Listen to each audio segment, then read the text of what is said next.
O livro de Josué.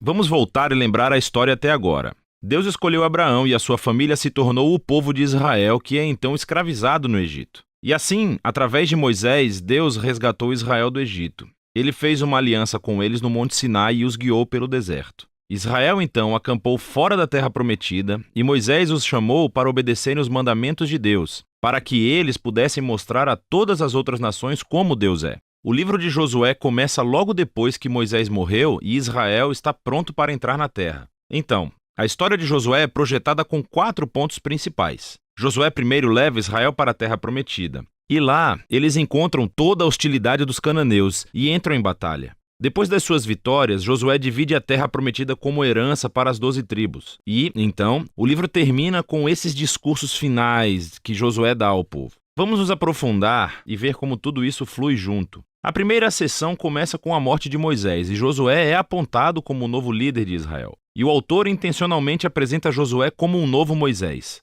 Assim como Moisés, Josué chama o povo a obedecer a Torá, o que significa obedecer aos mandamentos da aliança que foram dados no Monte Sinai. E então Josué envia espiões para a terra, assim como Moisés fez em Números, capítulos 13 e 14. A diferença é que as coisas dão muito mais certo dessa vez. De fato, até mesmo alguns cananeus se convertem e seguem o Deus de Israel. Josué então lidera todo Israel através do rio Jordão e para a terra. Assim como o mar se separou para Moisés no Êxodo, aqui também o rio Jordão se separa e os sacerdotes carregam a Arca da Aliança, levando todo Israel com eles. Agora, no capítulo 5, a história muda. As pessoas olham de volta para as suas raízes como o povo da aliança de Deus. E assim, a nova geração é circuncidada e eles celebram a sua primeira Páscoa na terra. Mas então, eles se viram e se preparam para seguir em frente. E Josué tem esse encontro doido com o guerreiro misterioso, que é o comandante angelical do exército de Deus. E Josué pergunta: você está conosco ou é com nossos inimigos? E o guerreiro responde: com nenhum dos dois. O que mostra que a verdadeira questão aqui é se Josué está do lado de Deus.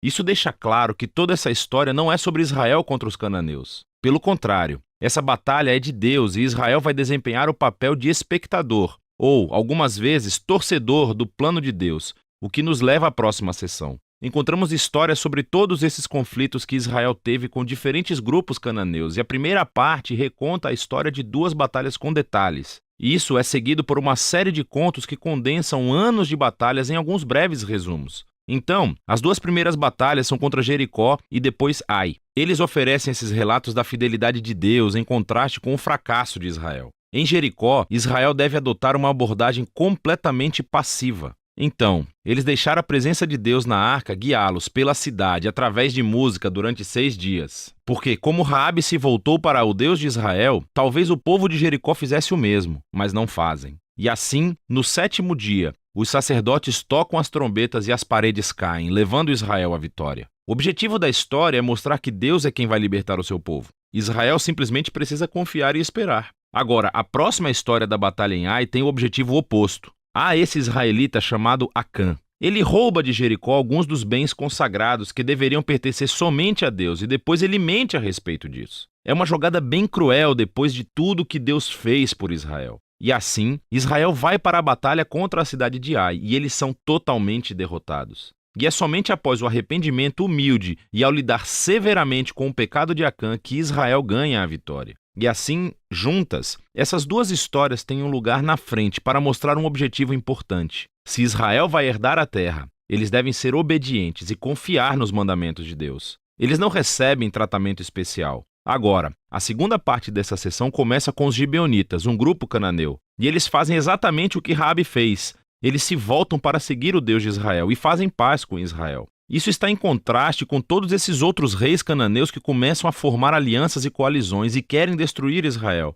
Então, Israel entra em batalha com eles e tem uma vitória esmagadora. E assim, toda essa sessão conclui com uma lista de resumo de todas essas vitórias ganhas por Moisés e depois por Josué. Vamos parar por um segundo, porque há a possibilidade de que essas histórias e a violência nelas irão incomodá-lo. E, se você é um seguidor de Jesus, você é obrigado a se perguntar: Jesus não disse para amar os seus inimigos? Por que Deus está declarando guerra aqui? Então, primeiro, por que os cananeus? As razões principais são dadas anteriormente na história bíblica. É que a cultura dos cananeus se tornou extremamente corrupta moralmente, especialmente quando se trata de sexo. Veja o capítulo 18 de Levítico. E eles também praticavam amplamente sacrifício de crianças. Veja Deuteronômio capítulo 12. E Deus não queria que essas práticas influenciassem Israel. Os cananeus tinham que desaparecer. O que levanta uma segunda questão. Deus realmente comandou a destruição de todos os cananeus como um genocídio? Então, à primeira vista, você olha as frases usadas nessas histórias. Eles os destruíram totalmente, não deixaram nenhum sobrevivente ou tudo o que respira. Mas à segunda vista, você verá que essas frases são claramente hipérboles e não literais.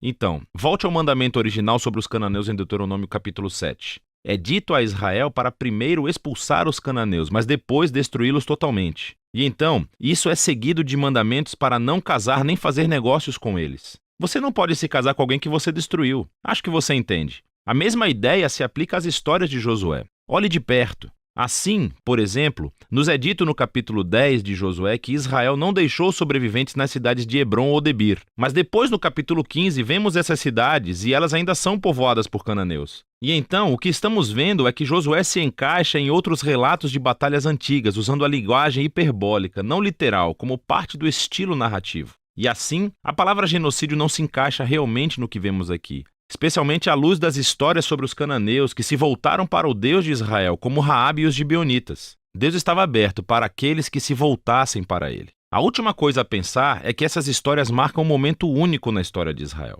Essas batalhas estavam limitadas ao pequeno grupo de pessoas que viviam na terra de Canaã. Com todas as outras nações, Israel foi ordenado por Deus a buscar a paz. Veja o capítulo 20 de Deuteronômio. E assim, o propósito dessas histórias de batalhas nunca foi dizer a você, leitor, para cometer violência em nome de Deus. Pelo contrário, elas mostram Deus trazendo sua justiça sobre o mal humano, em um momento único na história, e como ele livrou Israel da aniquilação pelos cananeus. Agora, vamos voltar ao conceito do livro. Depois de anos de batalhas, vemos um Josué envelhecido e ele começa a dividir a terra entre as 12 tribos de Israel. E a maior parte dessa seção é uma lista de linhas de limite. E, vamos ser honestos, é um pouco entediante. É como ler um mapa sem fotos. Mas, para os israelitas, essas listas eram muito importantes. Esse foi o cumprimento das promessas antigas de Deus a Abraão, de que os seus descendentes herdariam a terra prometida. E agora tudo estava chegando aos detalhes, o que leva à seção final. Josué dá 2 discursos ao povo. Eles são muito semelhantes aos discursos finais de Moisés em Deuteronômio. Josué relembra-os da generosidade de Deus, como ele os trouxe para a terra e os resgatou dos cananeus. E assim, ele os chama para rejeitarem os deuses cananeus e serem fiéis à aliança que fizeram.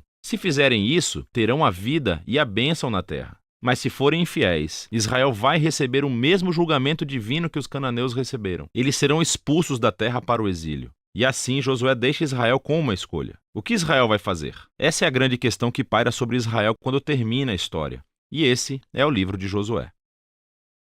Inscreva-se no canal e compartilhe com quem Deus tocar em seu coração.